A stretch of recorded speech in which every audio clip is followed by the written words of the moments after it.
Studies.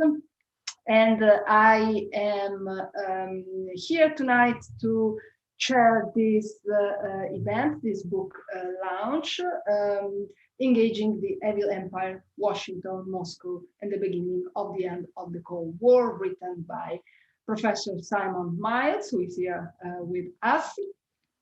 Professor Miles is assistant professor in the Stanford School of Public Policy at Duke University. He's a diplomatic historian and an expert of Soviet Union and Russia.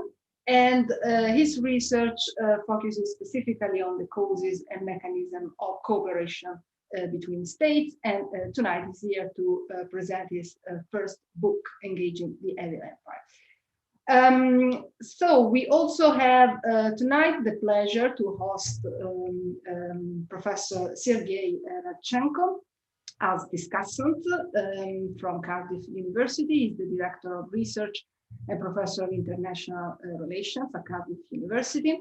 Professor Radchenko is a renowned expert of Cold War history. He has extensively researched and published on Sino-Soviet and Soviet-Japanese relations, atomic diplomacy, Soviet engagement with the Third World, and Cold War crisis. So we're very looking forward to hear your comment on Simon's book. So I'll give you in a moment the floor to Professor Miles, who will talk for about 20 minutes. Then we will have Sergei discussing and commenting the book. And then we will open the floor to your questions and comments. So we're very happy to, we're looking forward actually to discuss with the public this book. Just housekeeping announcement. If you have questions or comments, I would kindly ask you to write them and to post them on the Q&A section. There is a little button on your screen that you can click, and you will have the possibility to write your questions and comments. And last announcement, we are currently streaming live on YouTube on the War Studies channel, so you can also follow the discussion from YouTube. Okay, I stop here and I give you the floor immediately to Professor Miles. Thanks so much, Flavia. Thanks also to Sergei for making the time to read the book, and to everyone at the Kings and the War Studies team for putting on this wonderful event. I'm really excited to share this project with you now. I'm going to go ahead and show a few images while I do, which I believe should be visible now in the background, the first one being, of course, the cover of the book, which, as you can see, is extraordinarily red. And I can't take any credit for that, but that all goes to the good folks at Cornell University Press who published the book. It actually just came out on the 15th of October of this year. And this book is basically an international investigation into the roots of the end of the Cold War. And so before hearing from Sergei, and of course from all of you who've kindly come, I want to do three things. First, I want to talk a little bit about the thinking behind the book and the puzzle which I'm trying to solve. Second, I just want to take a little moment and talk about some of the historical research that makes it possible, that kind of undergirds the book. And then finally talk about the three main arguments of the book by way of preview, if you will, of what's to come. This is a book that is mostly driven by a puzzle. The end of the Cold War, from about 1985 to 1991, is a sort of textbook case of old rivals putting aside their differences and cooperating. And I use the term textbook advisedly because it's actually sort of one of the hallmark examples in actual textbooks on international relations of how this wonderful thing could happen. But our understanding of that actual process, I argue, is still inchoate, because the Cold War is sort of there in the literature and then it goes away.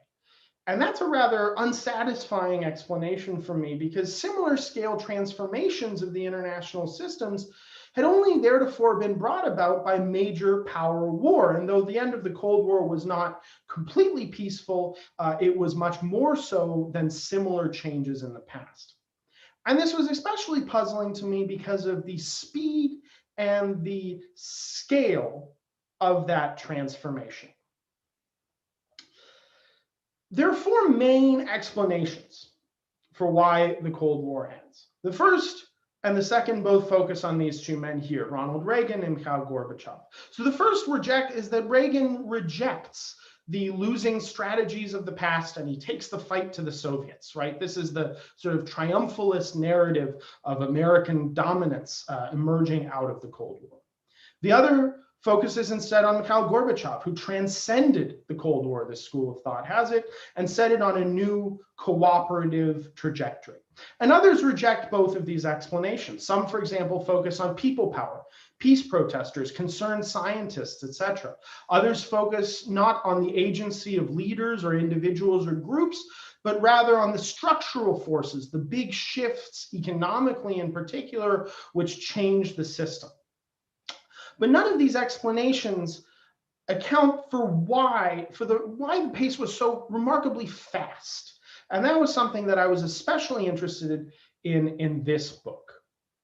You know, the end of the 1970s is commonly described as the death of détente, right? For example, with the Soviet invasion of Afghanistan, which is what's pictured here. The condominium between the two superpowers destroyed.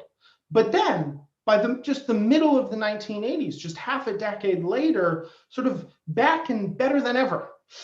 And this rapid rate of change also poses a puzzle for which there are a handful of explanations. So one, again, focuses on Ronald Reagan, that he got scared off by Cold War confrontation in the early 1980s and reversed himself and focused instead on cooperation, motivated by a fear that the Cold War might turn hot.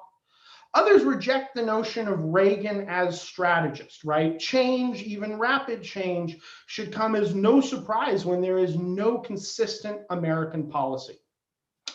Others present Gorbachev as sort of the black swan, right? Whose advent transforms the Soviet Union in a way and on a scale which just couldn't have been foreseen. And then finally, there are those who reject this argument in the first place, that détente died, right? There are those who instead focus on the work done in particular by European policymakers to keep it alive.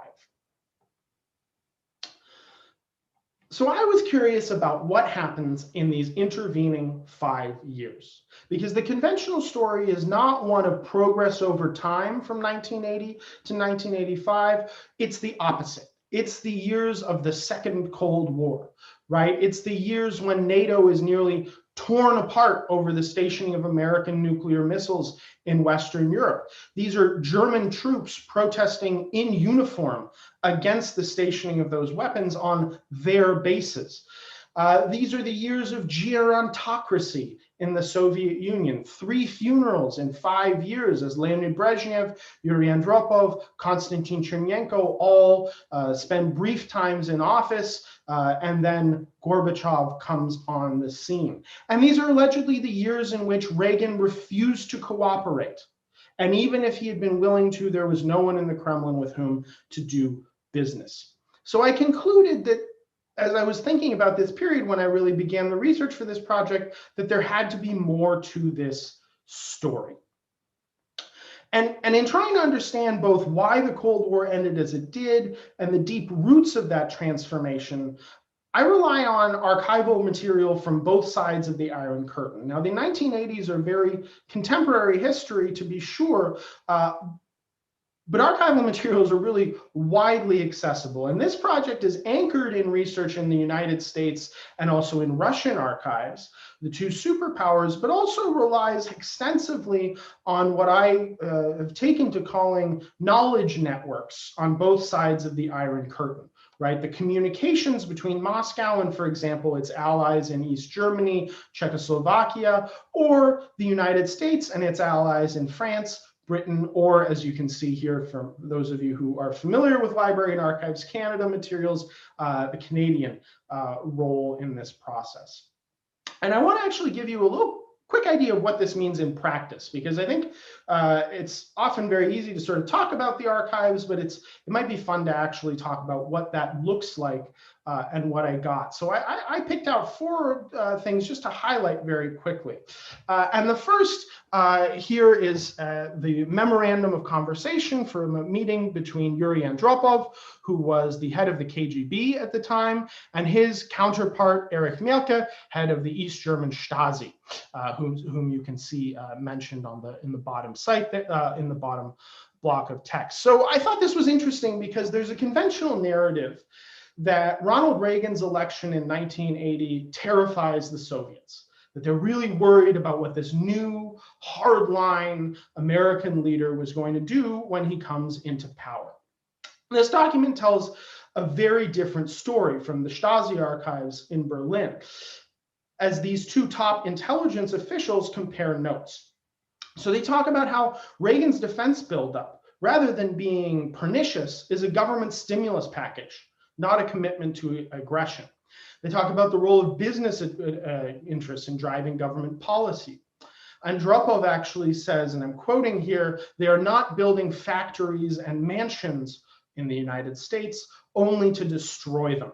And this actually tracks with a lot of evidence from a variety of Eastern Bloc sources, which kind of welcome Reagan's election after the years of, and here I'm quoting a Czechoslovak diplomat, the inscrutable zigzagging Carter.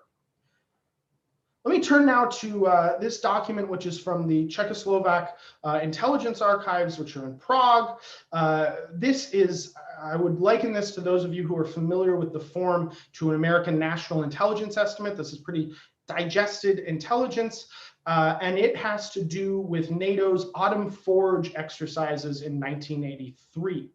Now, 1983 is commonly presented as the most dangerous year of in the Cold War's history since the Cuban Missile Crisis, with the Soviet downing of Korean Airlines Flight 7, the US invasion of Grenada, the aforementioned deployment of American nuclear weapons to Western Europe, INF, and this all culminates in so many Cold War stories with NATO's Able Archer exercises during the first half of November, part of this Autumn Forge series. Now, the Able Archer story is a long one, and I don't want to get too deep into it. We can certainly, if folks are interested in the Q&A, but the Soviets allegedly believe that this is cover for a NATO surprise nuclear attack and contemplate a preemptive strike of their own. Now, this report and others like it that I've gathered from Eastern Bloc intelligence archives shows a much more sanguine view. And this really matters because Czechoslovak intelligence, along with East German intelligence, had primary responsibility for actually surveilling Able Archer. And here you can see Czechoslovak military intelligence not expressing any alarm about this alleged near miss with nuclear war, rather very sanguine, describing the nuclear use aspects, saying that this shouldn't be attributed in any way to a Western perception of a more dangerous world, but rather is all about the United States further subordinating its NATO allies to American control. These are 2 pages from the notebook of Alexander Yakovlev from the November 1985 Geneva meeting, which is the event which kind of wraps up my book, but also launches what's conventionally referred to as the end of the Cold War. He's one of Gorbachev's key foreign policy advisors, and this is his record of what's happening, kind of the blow by blow as it happens. He also, I should mention, has mercifully easy to read Cyrillic handwriting, unlike a great many of his colleagues whose work has come across my desk during trips to Moscow. And here we can actually see, I think, if you read the whole thing, the importance to the Soviet side of the actual meeting, right? Of the breakthrough of just sitting down and humanizing one another. But it also foreshadows some key stumbling blocks, like, for example, Reagan's strategic defense initiative, which caused a lot of fear for Soviet national security, a lot of fear about needing to spend to keep up with it, and also doubts about Reagan's sincerity. And the last item I wanted to talk about very briefly is this journal, actually, this publication. There's a wealth of formerly top secret monthly or quarterly journals, kind of trade journals, if you will, available on Soviet history. This is Viola and Weasel, which had been in print since 1937, but whose precursor dates all the way back to 1918. It's a top secret military journal about doctrine and strategy, military thought. Is what it's called in English. And it also has a really exciting equivalent for the KGB, Sbornik KGB SSSR, which is also a sort of an ongoing conversation amongst KGB officers. And that's actually the topic on which I'm working really right now, is about how the KGB wrote about Gorbachev's reforms. But this was a hot commodity in Cold War Washington. It was one of the main intelligence products of Oleg Penkovsky when he spied for the West in the 50s and 60s. It's what's being referred to. He's who is being referred to here in this memo from Richard Helms to the Director of Central Intelligence, John McCone, at the time. So these examples, what I hope to show by them is how some of these materials give us context and insight into how American policy operated, the reactions that it engendered, how it was perceived by the other side, and they're indicative of how I make the three main interventions of this book. And it's to that I want to turn now to wrap up. First, I argue that the key to understanding the puzzle of the Cold War's rapid and unexpected denouement from 1985 to 1991 lies, in fact, at the beginning of the decade. Because in the span of just 5 years, between 1980 and 1985, the Cold War transformed in two fundamental, powerful, and meaningful ways. First, from a balance of power perceived to favor the Soviet Union to a more realistic perception of one tilted in favor of the United States. Reagan and his foreign policy advisors, much as Reagan has now kind of become the avatar of American exceptionalism for better or for worse, were pessimists about the US's position in the world when they took office in 1981. This really comes across in the documents and the public statements. The Soviet military buildup, especially nuclear, over the course of the 1970s threatened US and Western European allies.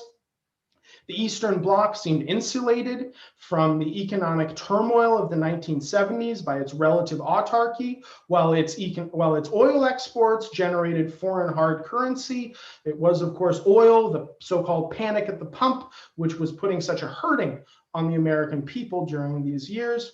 And at the same time, Eastern Bloc officials believed that they enjoyed a strategic advantage over the US and the West, including, but certainly not limited to, Leonid Brezhnev, General Secretary of the Soviet Union.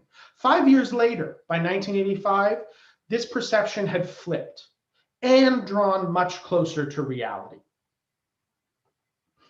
The second big transformation is from a war of words coupled with back-channel discussions to overt superpower dialogue and symmetry. So rising US power emboldened Reagan to begin negotiating with the Soviet Union overtly. Soviet decline restricted Gorbachev's choices and compelled him to meet Reagan more than halfway, better than the alternative to him of isolation and vulnerability, but also reinforced his commitment to a new type of Soviet foreign policy and to cooperation with the United States. And these twin shifts in the balance of power and how US-Soviet relations were conducted, I argue, constituted the beginning of the end of the Cold War. My second major argument in this book is that American grand strategy shaped both of these processes, and that Ronald Reagan implemented a fairly consistent approach to the Soviet Union with parallel and complementary tracks. And I want to talk through what those are now. The first is probably the best known. It's probably what we mostly associate with Reagan, and that's peace through strength. The defense buildup, anti-Soviet rhetoric that kind of became his hallmark. And to be sure, there were major investments in the military, MX-ICBMs, the B-1 and B-2 bombers, Trident II or Trident D-5 submarine-launched ballistic missiles, which all equipped the United States for modern warfare.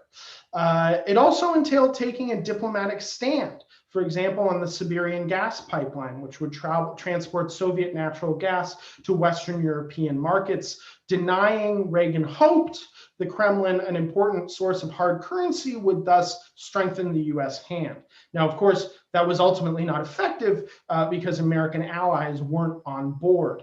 And probably best known for, as you can see here in this fantastic artist's rendering from an issue of Popular Mechanics at the time, the Strategic Defense Initiative. Born, I argue, out of Reagan's own views sincerely held about the dangers of nuclear weapons and desired to see them rendered useless, but absolutely playing into popular perceptions of Ronald Reagan as a nuclear cowboy, right? But it leveraged, without a doubt, something that nobody could deny, and that was American technological and industrial innovation and strength, something which the Soviets would really struggle to compete. The other element is the one that's less prominent in the Cold War story, and the one that I really try to foreground in this book. There's more to Reagan than just the aggression, and this is the Reagan that comes out through these broad international archival explorations. So if peace through strength is the proverbial stick, then quiet diplomacy is what Reagan called the corresponding carrot. And he's very clear that this is just as important to his grand strategy. And he's clear on this, indeed, even before the election.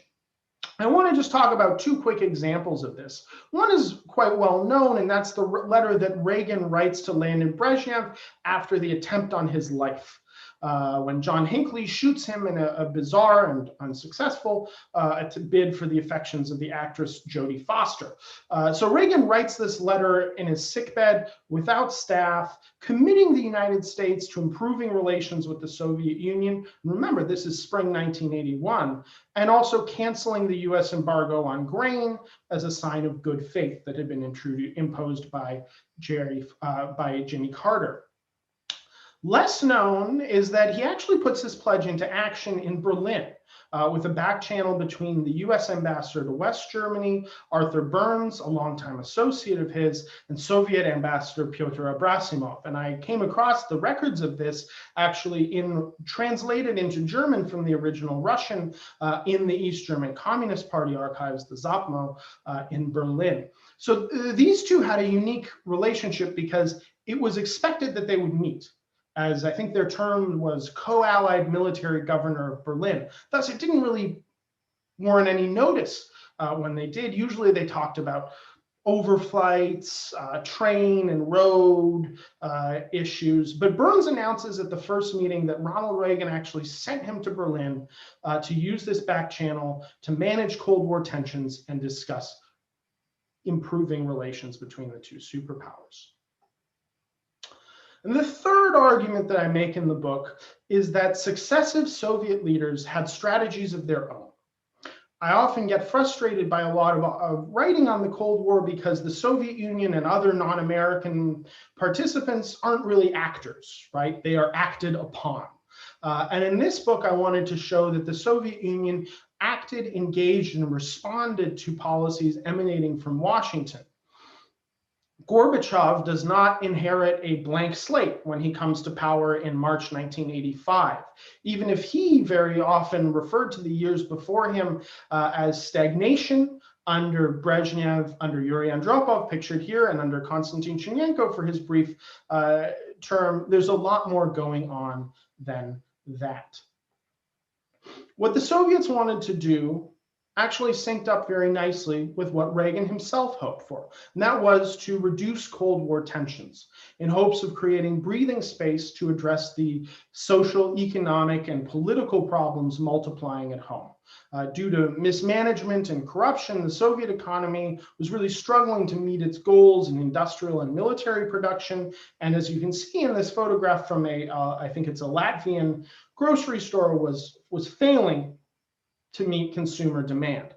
The Afghanistan invasion had turned sour, something which the Soviet leadership had basically acknowledged since almost its very beginning, and also that Eastern Europeans were becoming increasingly independent in foreign policy. I really enjoy the sort of half-hearted expression on Mikhail Gorbachev's face here with Erich Honecker, the East German leader for whom there was absolutely no love lost, and who had really moved East Germany, for example, away from what the Soviet Union was hoping on, for example, the issue of China, where the East Germans tried to generate a market for their goods. But this never entailed, I argue in the book, abandoning the Cold War rivalry. Rather, it entailed trying to strike a balance between cooperation and confrontation in order to redress the power imbalance between the two superpowers and to compete effectively. So by way of conclusion, I just want to leave you with 4 points. First, the perceived shift of power in its favor emboldened the Reagan administration to engage the Soviet Union more openly. Second, ending the Cold War was an international conversation in which US and Soviet voices were certainly the loudest, but they were not the only ones. And indeed, on nights like the 9th of November, 1989, they weren't even the loudest in the first place. Third, understanding the end of the Cold War requires us to look to this earlier period, the first half of the 1980s, but also to look past some of the conventional and, to some people, certainly true in the United States, comforting narratives like triumphalism. And finally, that Reagan, rather than just being an ideologically motivated sort of purely anti-Soviet leader who never missed an opportunity to put Moscow down, deftly employed, I argue, a dual-track grand strategy with both carrot and stick. And the proportion used reflected the perceived balance of power between Washington and Moscow. Critically, though, a stronger United States is more willing to use diplomacy rather than coercion in order to achieve its goals in engaging the Soviet Union. And that, I argue, is what made summits such as this one in December 1987, where Reagan and Gorbachev are signing the INF Treaty, possible. That's all I want to say at the top. I'm really looking forward to hearing Sergei's thoughts, and thank you all for bearing with me as I try to sketch out what I do in this book. All right, thank you very much, Simon, for this very clear and fascinating overview of your book. We have already a few questions from the public, but before opening the floor to the discussion, I would give the floor to Sergei and hearing your comments. Thank you very much. Thank you, Flavia, and thanks, Simon, for a wonderful introduction to your book, complete with slides. Having read the book, I can say to everyone here that it's also a fantastic read. It's a real page-turner, really opening a window into very little-known period, or something of a mysterious period, the early 1980s. Why is it so mysterious? Because we haven't had enough that has been written about this period. Compare this, for example, with how much has been written about the period under Gorbachev since 1985 to, say, 1991. You know, countless studies, or the period before that, the 1970s, never mind the 1960s. And Simon, you pointed to one of the key reasons for this, and that is the problem in the past with the availability of archival documents. There was almost a gap in the early 1980s that was very difficult to fill. I think to a certain extent, with of course the exception of the United States, I'm getting a message, by the way, that my internet connection is unstable. I hope you can hear me. Yeah, okay, so that seems okay. But of course, there has been a declassification process in the United States that has gradually introduced the Reagan materials into the public domain. So now, of course, is a very, very good time, or it hasn't been for a few years, to write about certainly the first 4 years of the Reagan presidency. But things have not been as bright on the other side of the former Iron Curtain. And Simon, although what you do here, of course, is absolutely fantastic and fascinating, because you make up for the absence of some of this evidence in Moscow by bringing in additional evidence from other parts of the former Soviet Union. For example, you've used extensively the Ukrainian archives, more, I think, than anybody that I have ever seen, to an excellent effect, as well as East German and Czech materials, but also even some creative use of Russian materials here as well, from Moscow, from at least one Russian archive, the archive of the Academy of Sciences, to be precise, the USA and Canada Institute. So there is already critical mass of materials which could allow you to actually fill the blanks on the Soviet side and say, well, and that's why your book shows that those people had agency, because now that you have the materials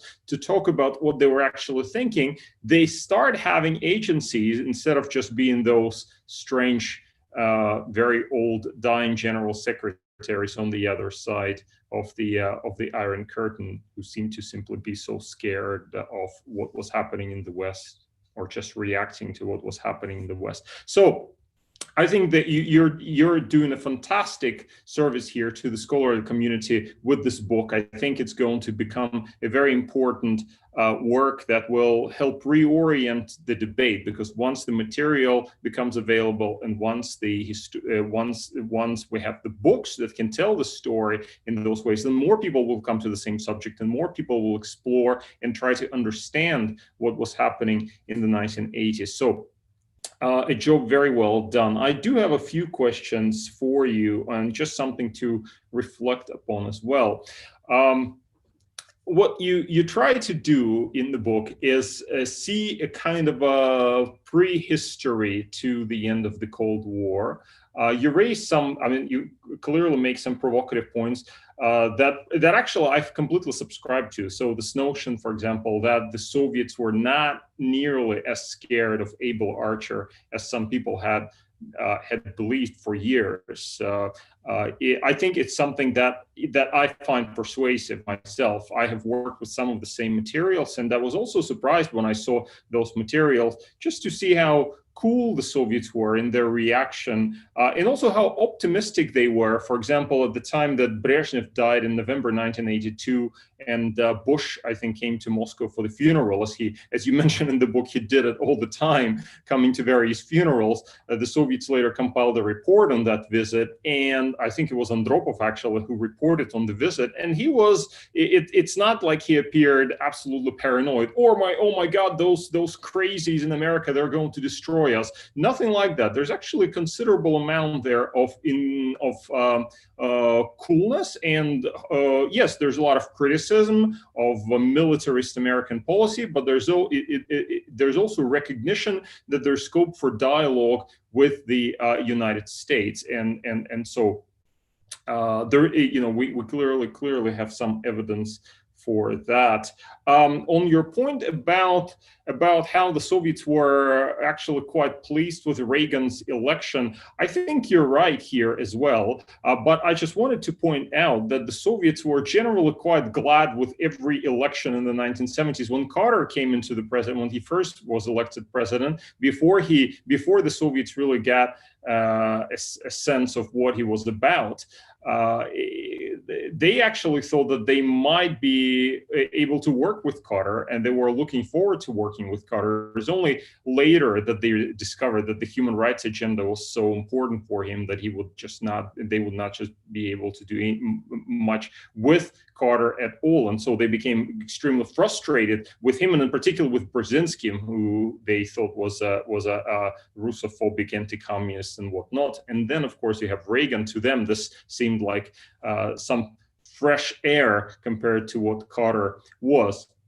But generally speaking, when you look at the Soviets and their approach to the United States, you could almost make the argument that for the Soviets, détente already started to fall apart in the mid-1970s. And here we have a mismatch of perceptions compared to what, to the story that you hear on the American side, where it seems that the Soviet invasion of Afghanistan seems to be such a, like such a key turning point. Where for the Soviets, it was not even that.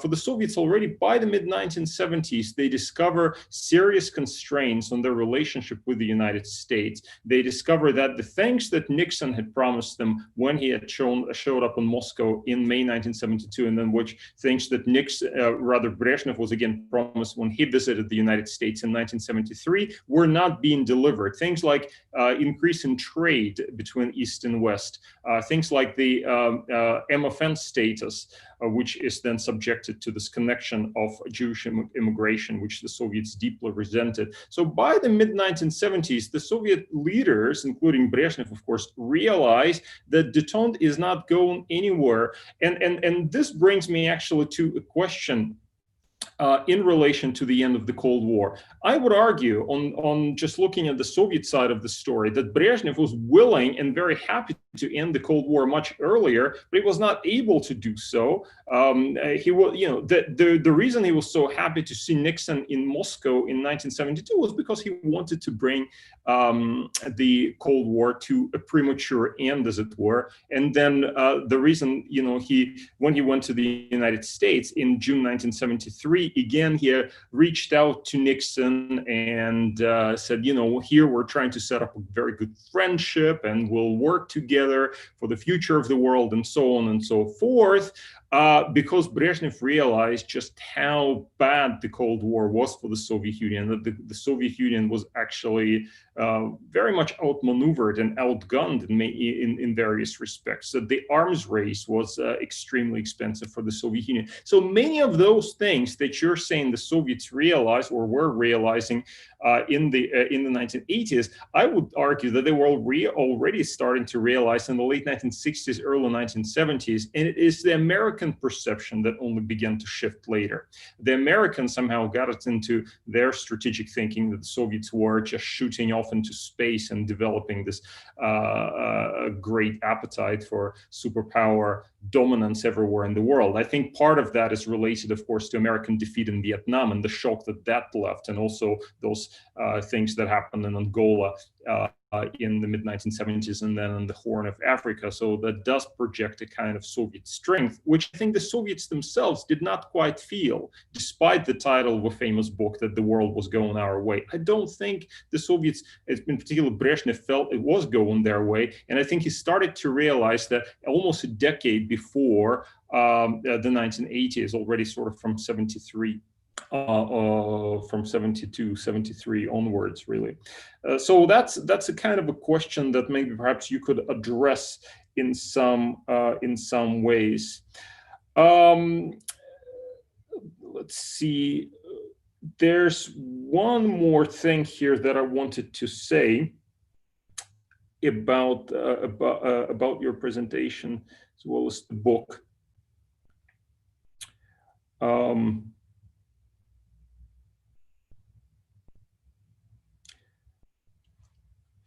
That question of Gorbachev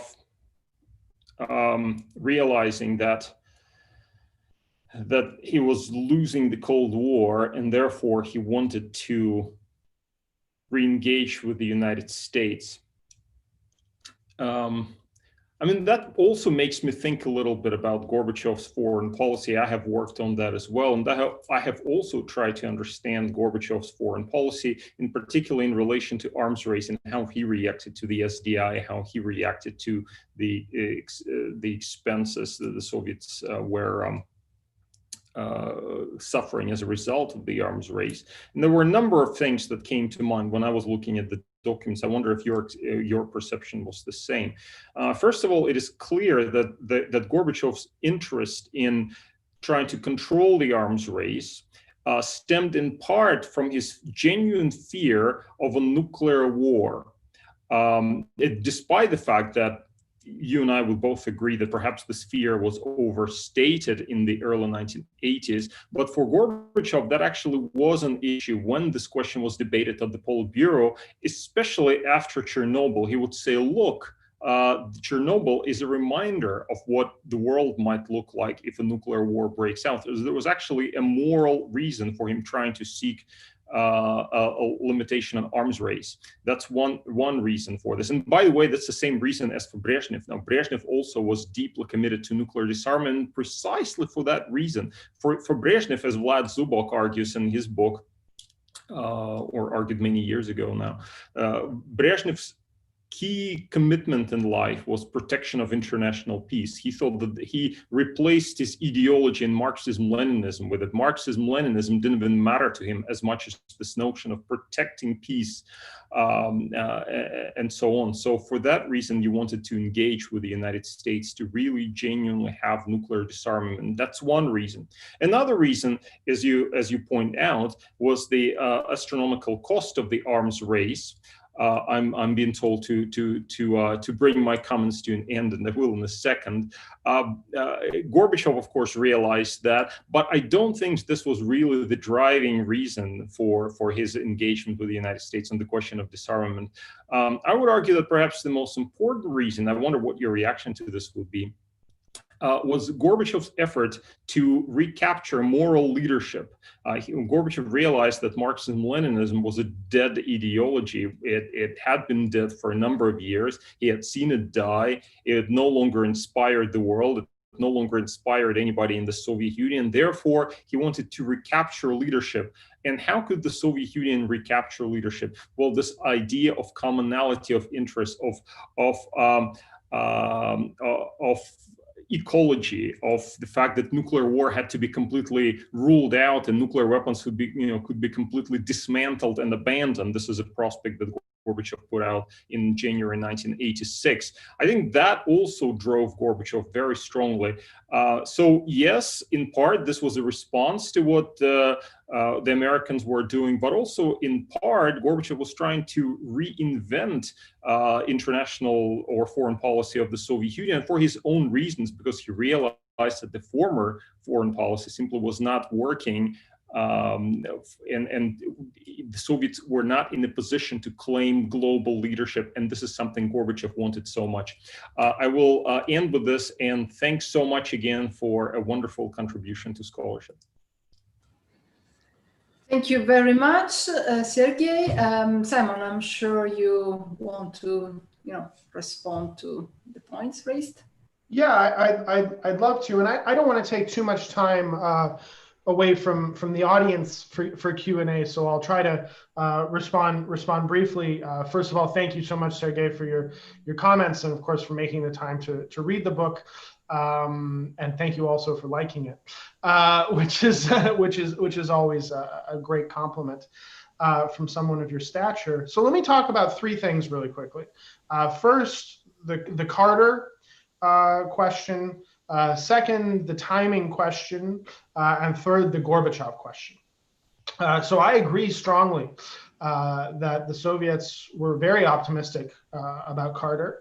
And I actually, in my read of some of these documents from the various foreign ministries, I find in particular in this late 70s, early 80s period, there's this kind of sense of having been burned by Carter. Right? I mean, they could have made something really good happen with the Carter administration, but then it either got co-opted by Brzezinski or Carter changed his mind, or something bad happened. And those really come across to me in the document. So I absolutely agree with your assessment there.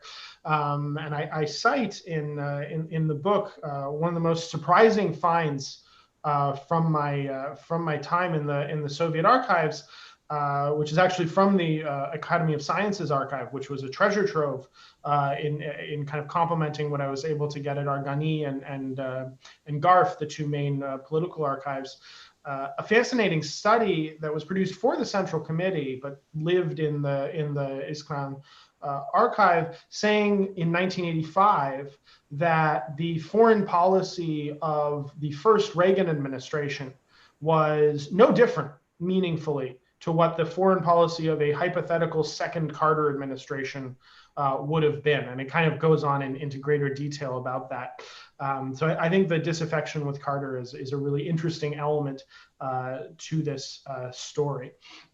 The second, I want to turn to the question about timing. This is fascinating. And,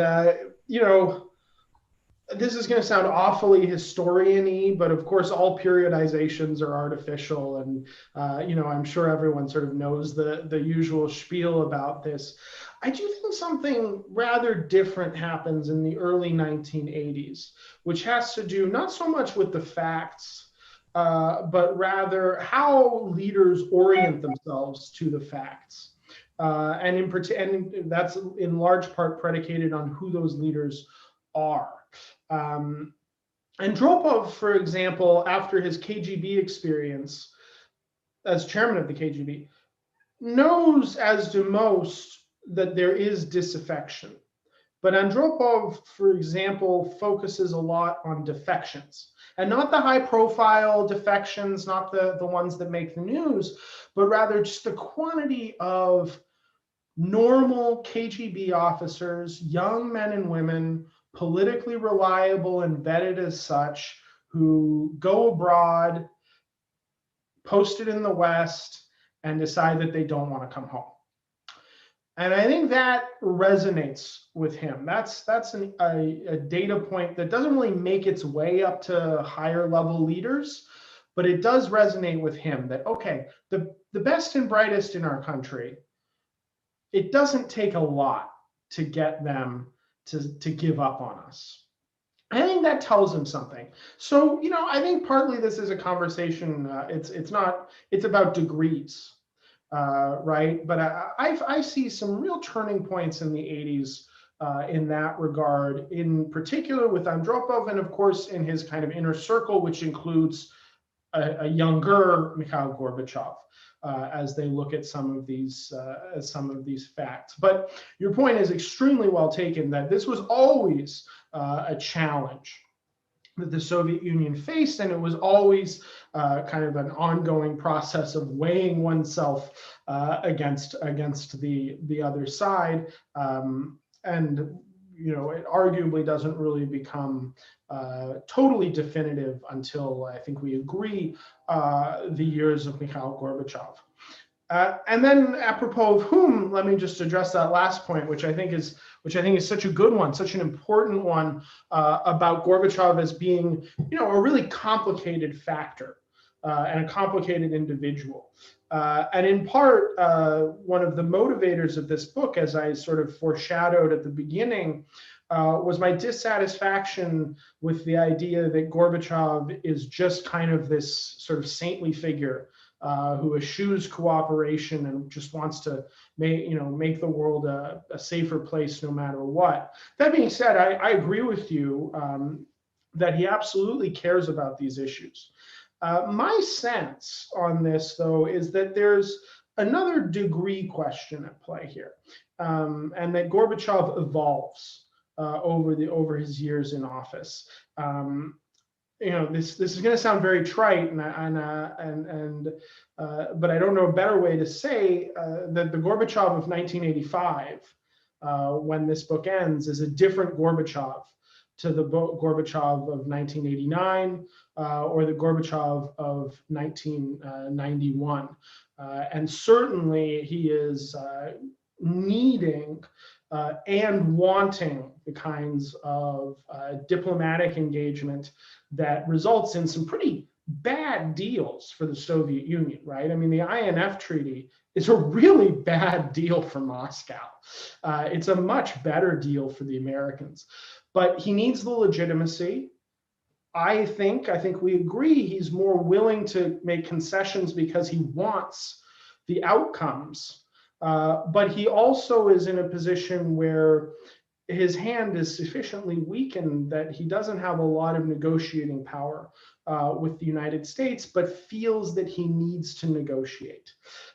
So I think these are all factors at play in Gorbachev, and I think certainly over the course of his time in office, ideas about, restoring Soviet leadership in a different way. After a lot of other attempts at Soviet leadership or at manifesting Soviet leadership don't quite pan out as the Soviet Union had hoped for. I concur with you that those are really important, particularly to our understanding of the late 1980s. In the early 1980s, I think there's a lot of competitive streak in him. And those views modify and mollify, I would say. You cited, I think, a critical juncture, which is Chernobyl and his experience there. And in the conclusion to the book, I try to give a brief snapshot, some of the colorful language that Mikhail Sergeyevich used in admonishing his colleagues, not only not to let it happen again, but to take seriously what that meant for the world. So I'll stop myself there. I think you and I could have a wonderful back and forth that would fill out the time, but I see that there are some questions. So with thanks again, Sergey, sincerely for your comments and for your questions and for your kind words. Maybe I'll turn it over to Flavia to invite the audience in. Yes, thank you very much. Of course, we can continue also in the following debate with the public. And Sergey, if you have anything to add, please feel free later. Okay, let's look at some of the questions that have already arrived from the public. The first one is from Douglas Selvage, who said, very much look forward to reading your book. Thank you. I remember you disagree with the Able Archer war scare thesis that you mentioned also in your presentation. Still, do you believe there was an increased danger of nuclear war between the United States and the Soviet Union during the Reagan administration, especially in the years 1981, 1983? Thanks, Doug. It's good to hear from you. I guess not to see you, unfortunately, because of the format. I think that's a really important question. I want to actually start my answer by referring back to a point Sergey made about that first Andropov-Bush encounter at Brezhnev's funeral.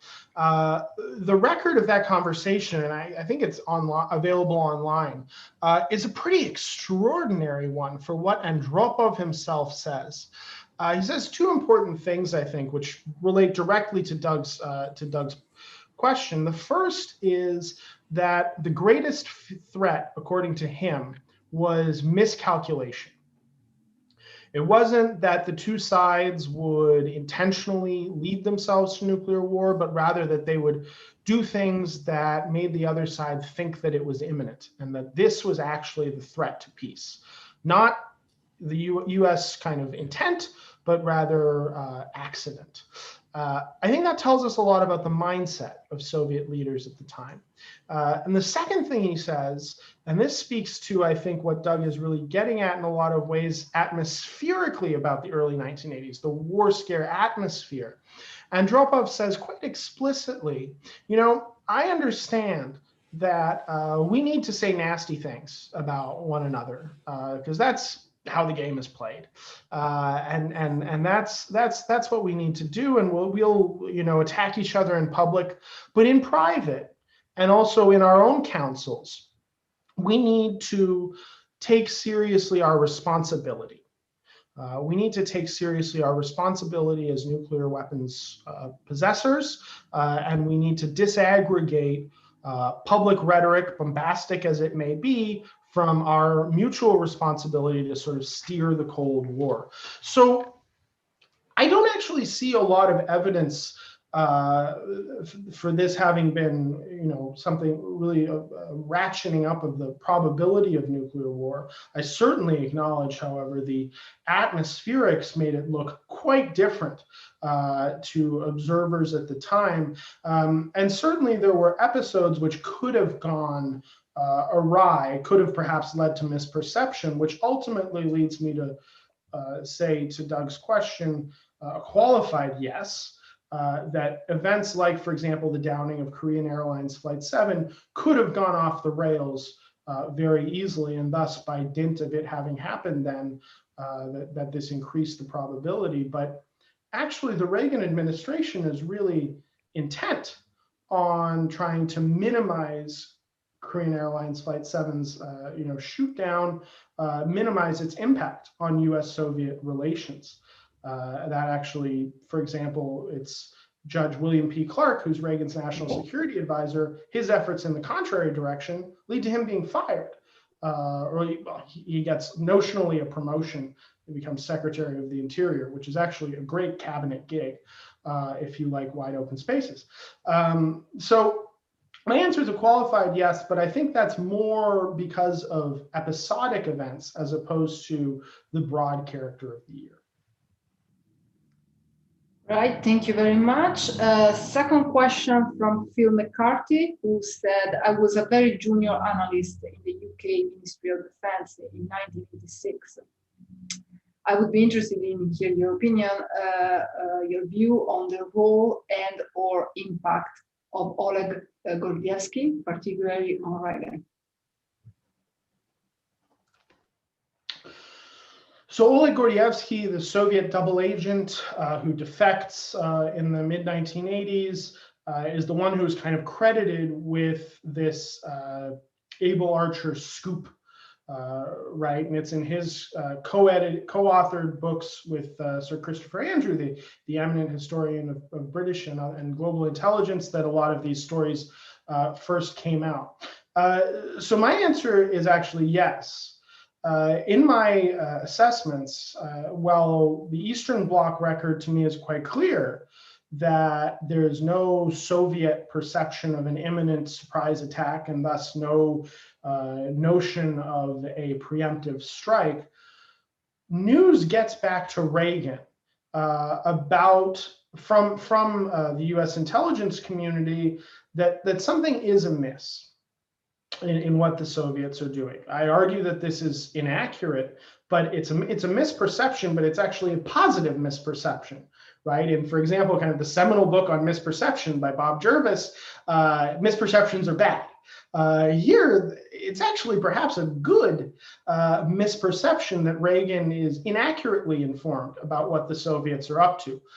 I argue that this doesn't change his mind, change his approach, but I do think that there's evidence to suggest from Reagan's diary, for example, for the time that it solidifies, it reassures him that what he's doing is right, and also makes him think even more seriously about the need for face-to-face encounters with the Soviet leadership, as opposed to just the kind of pen pal game that they had been playing for most of the first half of the 1980s.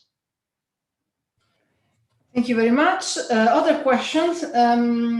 The one from Thomas Ruckerbusch, who said, first of all, thank you very much for a great book. I was wondering if the promotion of free market economy in Eastern Europe by the United States was a subject of worries in Moscow during the Reagan administration. I mainly think about the National Endowment for Democracy's effort to promote free market economy through human rights. Was it a problem for the discussions between the two superpowers? Thank you very much. Thanks, that's a great question. So the Soviets did not greet the establishing of the National Endowment for Democracy, which of course comes out of actually Reagan's speech around just down the road, down Whitehall from where you are perhaps, Flavia, at King's at the British Parliament in late 1982. So there's two sides to this story. On the one hand is not so much the American promotion of free market principles, but rather the embracing by some Eastern Bloc countries of them, right? And I think most prominently of Hungary at this time, which was making significant steps to reform its economy, not to unfettered capitalism, just to be very, very clear, but rather introducing some market principles therein. And so that was a concern for the Soviet Union, as were various other elements of kind of Eastern European policy initiative, but not really one that came up in conversations with the United States. the element of the NED and that whole agenda that really comes up is in human rights, not so much economic principles. And there are some pretty searing memos by and also written for Gorbachev in '85, in particular about American hypocrisy on human rights. And I think at one point also Gorbachev uses the phrase so-called human rights, so-called being very intentionally pejorative.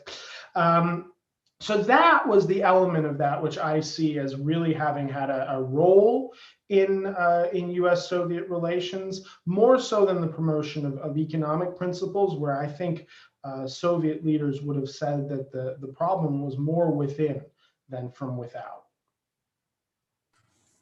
Thank you very much. Then we have a comment from Mark Kramer concerning the insurgency in Afghanistan. He said that most counterinsurgency campaigns take 7 years or more to be basically crushed, to crush the insurgency. So why should the war in Afghanistan have been any different?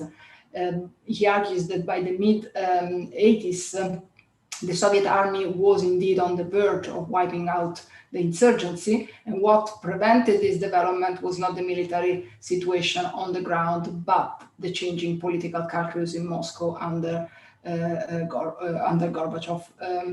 So basically, Gorbachev at that point decided to withdraw the troops. And from then on, the main goal for Gorbachev was to extricate the Soviet army without precipitating a humiliating collapse of the Soviet-backed regime in Kabul, which in fact remained in power. So basically, he said that this idea that the war in Afghanistan quickly went sour is a kind of standard trope. Yeah, well, I would first say that it's certainly true that coin is neither fast nor cheap. And that's something which a lot of leaders have discovered the hard way, including, of course, in the United States, where the US has basically been fighting 21-year-long counterinsurgency wars in Afghanistan and however many in Iraq as well. I note in the book, and didn't really have time to get into this, a few interesting episodes though of Soviet response to what's going on, and I want to just highlight two. The first is that the Soviet diplomats start saying quite openly to their interlocutors in 1981 that the Soviet Union is looking for a way to extricate itself from Afghanistan. There's also some evidence of even more senior people than these kind of frontline diplomats expressing this. The second point is perhaps a little bit subtler, but I think is pretty meaningful. That around the same time, the Soviet leadership prohibits the marking on gravestones of the place of death of service members who are coming back because they don't want, or coming back deceased, because they don't want there to be a kind of a groundswell as people recognize the proportion of cemeteries which are made up of people who died in Afghanistan. I think that I agree with a lot of what Mark is saying, I note, however, that there is this kind of earlier story, which is also, of course, significantly and meaningfully impacted by changes in political leadership, in particular Gorbachev, whom I agree is looking for a way to get the Soviet Union out in a way which doesn't quite kind of smack of desperation. And on this, the Soviet documents, I think, are quite clear. Could I add to this just one thing? Yeah, sure. That's what I was about to ask you if you have anything to add. Thank you. I would agree with both, actually, Simon, with you and with Mark, in the sense that clearly the Soviets, given just how reluctant they were to send troops there in the first place, we know not only in March '79, but even later, as Amin pressed them repeatedly, please, can you send troops? The Soviets, didn't want to do that. Eventually, of course, they did. send troops and realize, so it didn't take much for them to realize that they didn't want to be fighting this war forever. Who would be wanting to fight a forever war in Afghanistan? You know, try to find people like that. I might know one or two. But anyway, but this question of Gorbachev, I think Mark, you're completely right in the sense that Gorbachev had a political reason to get out of Afghanistan. We know that from early on that he wanted, as he put it, to how was it, to heal the bleeding wound or something like that. But the problem was but there was also another problem associated with that, which Artemy Kalinovsky, I think, does very well to describe in his book, The Long Goodbye, and that is that Gorbachev was worried about the Soviet credibility in the third world. That is, we're abandoning our ally. You know, what is that? You know, so he had a political reason to get out of Afghanistan, but also he had a political reason to stay in Afghanistan because of credibility of Soviet superpower. So as a result, this whole thing dragged out like this. But that's just a comment on the side. I'm sure there's nothing controversial about it. All right, thank you very much. I don't see any other question from the public from now. So if I can just ask a broader question from your presentation, Simon, from the overview that you gave of the Reagan administrations in the first half of the 80s mostly, but also from what Sergei said about Brezhnev during the comments. It looks like during the 80s then everybody wanted to end the Cold War. Everybody was trying to end the Cold War, but nobody was really trying to win the Cold War. So it looks like at the end of the decade, then the United States kind of accidentally won the Cold War. So that standard view of triumphalism that you mentioned at the end is just an accident. I don't know, because, and this is going to sound very trite, but it sort of depends on what your definition of when the Cold War is, right? And I think this is actually a meaningful difference, right? Or end the Cold War as well. So does ending the Cold War just mean sort of US-Soviet condominium and an end to arms racing? To some, yes. To others, no. Does ending the Cold War mean the rolling back of communism from kind of the so-called Iron Curtain to the borders of the Soviet Union? Again, to some yes, to some no. And then that gets a little bit more complicated. Does that include the Baltic states annexed at the at the end of World War II, or not? So I think that in Reagan's case, his vision of an end to the Cold War did not necessarily require an end of communism in the Soviet Union. But I think it did require, if not an end, then a significant diminution of Soviet influence and power in Eastern Europe. And that is not something that happens until the end of the 1980s. Of course, November 1989 sets that process off, though it remains highly contingent throughout those pivotal years.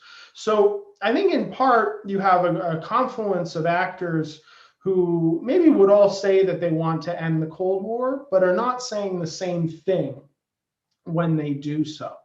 And thus, that it's not that they're talking at cross purposes, it's just that they're not actually working towards the same goal in actual fact, even if they said it using the same words or some of the same language. Reagan never expected to see the end of the Cold War during his lifetime, right? At the beginning of the 80s, he says this to some of his aides. So this is a line which we have strong evidence on. He says that he thinks it'll take 60 years for the Soviet Union to collapse. And in that moment, actually, that's how he frames the end of the Cold War, though he adjusts his view a little bit later on. I think it's pretty extraordinary how quickly things changed, and it must have been extraordinary for Reagan as well to witness something happen which he never anticipated that he would actually be alive to witness. You know, I asked and I found what you said very interesting, because basically the end of the Cold War, meaning the end of the competition, of hostile competition between the two superpowers, the end of the bipolar system and the collapse of the Soviet Union are conceptually three different things. Historically, they happen almost all together, so we tend to kind of mix the three things. But it's interesting to know that at the time, the perception of the actors of the time really consider these three things as conceptually different. So yeah, thank you very much for clarifying. Thank you. Okay, I don't see any other questions, so I would end here. Sergey has one. Oh yeah, sorry about this. No, I just wanted to sort of follow up on that broader story. And Simon, actually, I was quite struck by this mention in your book about communism ending in 60 years. That was very interesting. But actually, one thing that that your book inspired me to do was to check out the USA and Canada Institute Archive. So I did go there, and I really enjoyed reading some of the materials they hold there. But they hold a lot of stuff for the 1990s as well. So I was reading some of those reports for some of the reports for the 1990s, and one of the reports said something very interesting. So that's about 1993 or 1994. So in our understanding, of course, the end of the Cold War is long dead. The Cold War is long over. And here this guy is writing a report saying that, well, actually, we cannot really say that the Cold War is over, because all of the institutions that, or a lot of the institutions that define the Cold War are still with us, including in many ways the nuclear confrontation. It's still there despite all of the arms controls agreement. Institutions such as NATO, for example, those things are still there. So can we really speak about the end of the Cold War? And you look at the date, and this is 1993, you think, what? This is the height of triumphalism. Yeah. Everybody's so happy and dancing in the street. And here, some guy in the Institute of USA and Canada, carefully writing a report, the Cold War's not over. What do you make of that? I think that's fascinating. I really wonder sort of how these periodizations are going to hold up over time. Right? It makes sense to us to teach, I teach a course, the Global Cold War, right? It makes sense to us to teach a course that starts in 1945-ish and ends in 1991-ish. And I wonder if, our graduate students and our graduate students' graduate students, when they are, are members of faculties, if that'll make sense to them. As well. And of course, I don't know, because I can say with certainty that that's something that won't happen for 60 years from now. Unlike Ronald Reagan, I think I'll be right. But I love that point. I think it kind of brings us actually full circle to what we were talking about earlier about the kind of artificiality of periodizations and talking about beginnings and endings. I think there's a lot of really rich work to be done in exactly that vein. All right, thank you very much for the last exchange. I want to thank, of course, all the people who attended. Thank you for your questions. Thank you for your participations. I want to thank very much the speakers, of course. I'm sure with some imagination you can hear the virtual round of applause that everybody is attributing to you. So thank you very much.